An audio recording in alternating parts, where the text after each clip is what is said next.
that your every periods are just normal for you, I need you to hear this. The average African woman is diagnosed with fibroids nearly a decade after a symptom starts. Not because the disease is rare, but because we've been taught to normalize pain. I'm Dr. Mo, board-certified lifestyle medicine physician and gynecologist, the two combined on this side of our climb. And today, I'll be breaking down exactly why that delay happened and what we need to do about it. Fibroids are actually non-cancerous and they grow around the womb and in the womb. They're extremely common. Yeah, most women develop it at least once in their lifetime.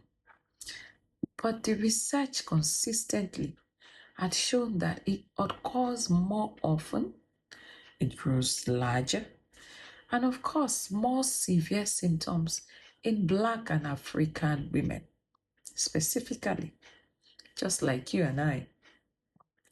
And yet the diagnoses in our communities, they tend to happen later than earlier.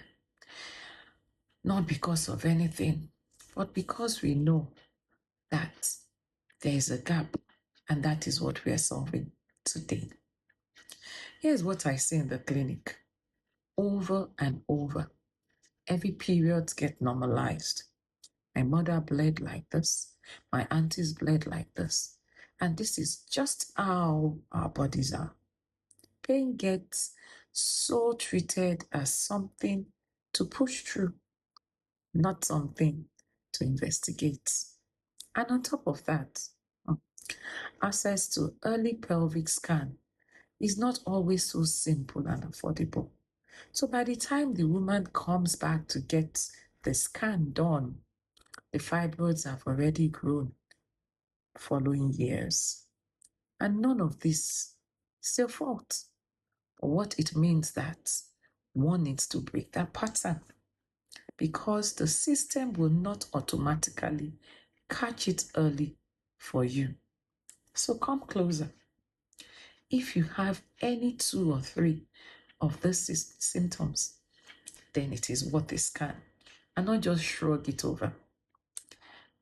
Does your period soak through a pad within 2 hours?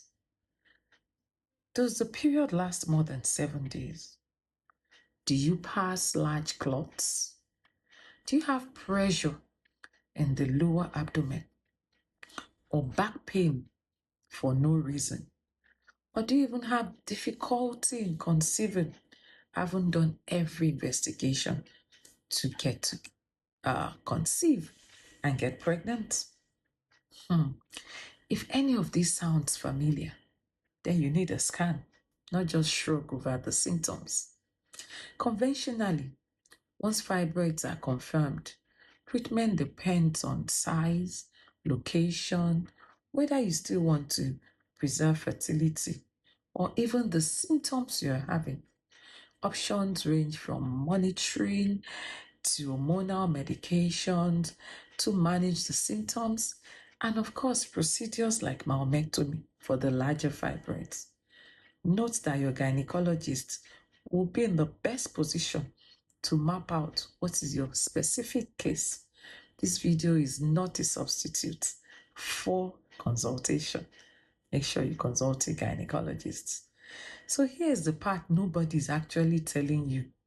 That lifestyle medicine actually factors measurably influence on the fibroid, such that it helps with the risk and the symptom severity. Note that this does not replace medical treatment, but lifestyle medicine works hand in hand with your gynecological management, and so they get you a good result. Let's talk about diets. Diets that are higher in red meats and lower in fruits and vegetables. They are associated with higher fibroid risk. And in multiple studies, This has shown so. So increasing fiber, cruciferous vegetables like cabbage, broccoli, leafy greens, they support estrogen metabolism. And this matters a lot because fibroid is actually estrogen sensitive. What about alcohol? This high intake of alcohol can also increase the risk of fibroid growing bigger. Cutting back on this level of uh, beverage could actually help in controlling the increase in size of the fibroid. Weight and management of our weight and movement. The fat tissues actually produce additional estrogen. So we need regular movement to maintain a healthy body weight. And this helps to regulate the hormonal environment that the fibroid can actually grow in. What about stress? Did I hear you say chronic stress? Chronic stress elevates cortisol. And cortisol, is a huge disruptor of estrogen and progesterone balance. I'm not just talking about relaxing. This is actually a physiological pattern, and we need to take it very seriously. Talking about managing stress. And of course, none of this we should know will shrink a large fibroid on its own. What it does is that it changes the hormonal environment such that it helps in reducing the severity of the symptoms.